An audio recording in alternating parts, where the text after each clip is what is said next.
Okay, here's a nice piece of Boulder Opal from central Queensland. The rule's in millimetres.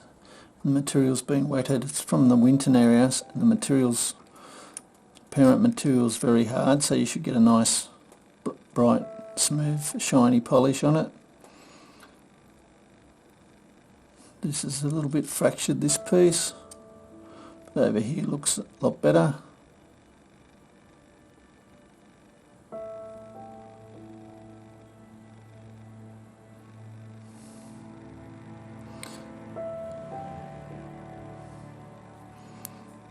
That's what it's been priced on.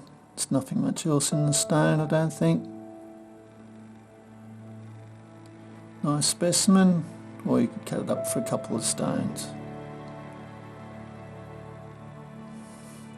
Anyway, I hope you've enjoyed. Cheers!